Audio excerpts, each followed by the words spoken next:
Welcome back to my channel, Smoking and Grilling, and today we're making a peach cobbler with me, AB.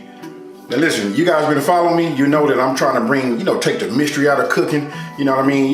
These dishes that we think that we have to go and pay this money for or get somebody at the job to make them or however we do it. Listen, you only need a few ingredients to make a great tasting peach cobbler. Hey, with that being said, you guys, you know what? We just go ahead and break right into this video just so you guys can see just how simple this is to make.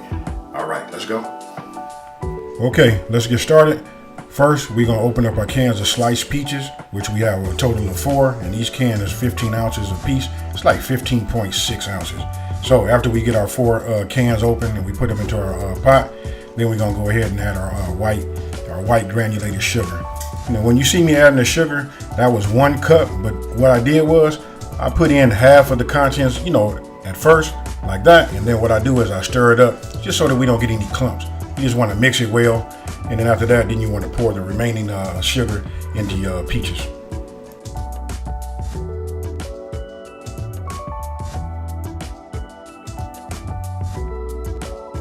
Now after you mixed all of your white sugar and your peaches and the juice together, then you come back with, you want to come back with your brown sugar. And then the same thing, you know what? I just do half and half just to ensure that we don't get any clumps. And after that, then we start adding our spices. And here you can see, we got ground cinnamon. You know what? We start off with like 1 teaspoon. And listen, after you make this is up to you. You can tailor make it to how you like it. This right here is the combination that I like. It's like the perfect blend of spices and juice and peaches, and the cook time is just awesome. And then we come back with the ground nutmeg, 1 teaspoon. And again, listen, you just want to mix it up. And then of course we're gonna put it on the stove. Here I'm using an induction top. I'm gonna go ahead and put this on like a medium. I started out on medium and then adjusted my my heat down to about 200 degrees. So that's somewhere in between low and medium. So we'll just call it a low medium heat. And then you want to cook it for about 15 minutes. Now I take Pam, and this is the pan that we're gonna make the peach cobbler in. So I take it and I just spray it. You want to spray the edges, and then you want to spray, the base. This helps the crust, keeps it from sticking, and it serves as another purpose also. Once we get the crust and we get it ready to line it, what we do is we put it in there, and it makes it easier to spread it to the edges.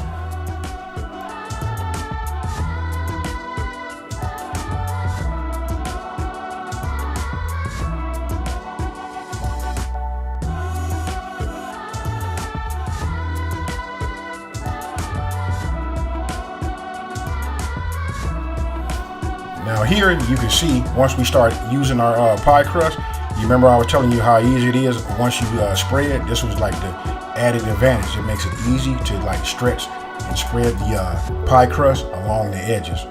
After that, and now you can see why we need 2, because it's only going to cover about 3/4 of it. It depends on how big your Pyrex or your cobbler pan is. So here again, just opening it up, spreading it out, and you'll see what I'm doing is I'm just like spreading it. It would have been easier if I just would have went and found my rolling pin and just rolled it out and thinned it out a little bit, and you can increase your surface. And then right here, you just put it in, and again, you just want to like make sure it comes up to the edges. And it's almost like working with Play-Doh, folks. You know what I mean? Taking us back to our kid days. But there you have it, and that's how it should look right there.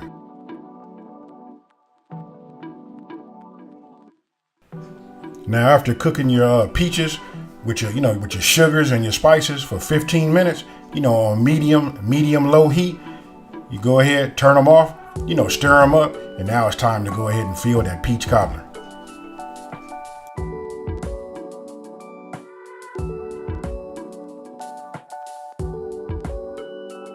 Now here's the part where I know your senses should be telling your brain that you're on your way to creating something amazing.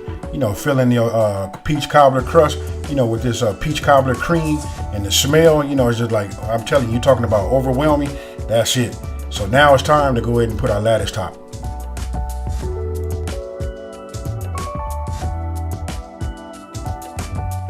Now here we open up the other box with those other 2 ready-made pie crusts. Go ahead, spread it out, and then what we're gonna do is, listen, for me, I cut off just the edges, just so I can get a straight line, because we're getting ready to build that lattice top. And I know I say lattice top, so that's more like a basket weave, but as you're gonna see right here, I just lay them across and lay them on top, hit it with that butter, and that butter, combines them and makes them cook together. And outside of that, listen, nobody can tell cannot tell that you did not, do the basket weave / lattice top, but you get the same result, the same amazing look, and we go from there. Now here, you know what I'm doing? I'm choosing which ones I want to use for which side, because it's a rectangular shape. So of course the longer ones, they're not going to be completely long enough to go across the long way.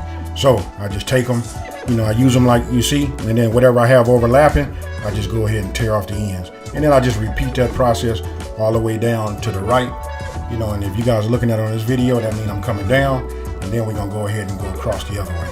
And listen, once we get across doing it the long way, again, you're not going to have all of the, your strips are not going to be long enough unless we made it homemade.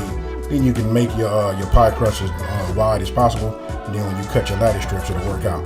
But right here, you'll just see, listen, I lay them out as far as they go, and then I just tear off a little piece. Remember I had some extra pieces? I just add on to it. It might look funny right now, but once you put it in the oven, and after it gets through baking, after it's being brushed with the butter, I promise you, this right here is going to tie itself in to each different strip. They're going to cook together, and it's just going to be amazing.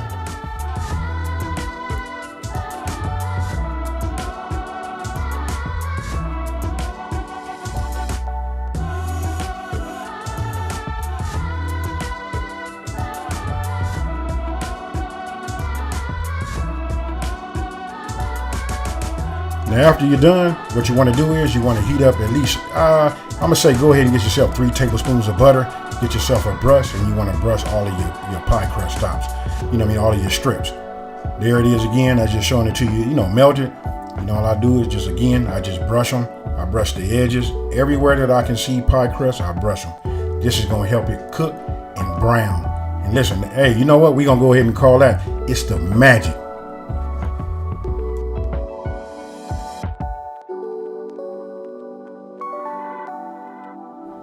Now after you're done brushing your pie crust, everything is exposed, you want to put it in the oven, 350 degrees for 1 hour and 15 minutes. And then when you're done, that's what it should look like right there. Hey, that right there is going to put the aroma in your house and have everybody running like, hey, hurry up, let me cut it. Where's my ice cream? Let's get it in.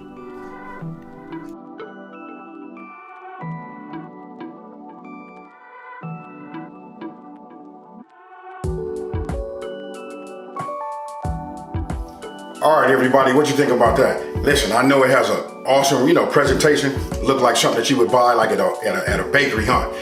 Very, very easy to make, Not a whole lot of ingredients. You got cinnamon, nutmeg, I use some spray pan for my pan, my Pyrex, my glass Pyrex right here.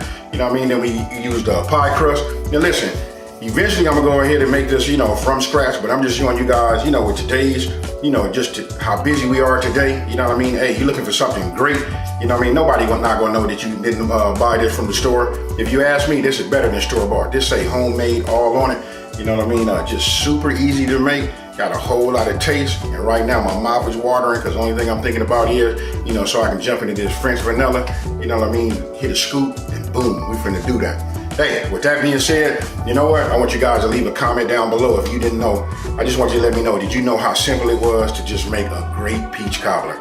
Hey, with that being said, if you're new to my channel, let me go ahead and welcome you to my channel. You know what? Thank you for watching this video. I'm gonna ask you guys to just like this video, share it with your friends, and tell everybody come check out Smoking and Grilling with AB. And with that being said, you guys, happy holidays, and I'm out. Peace.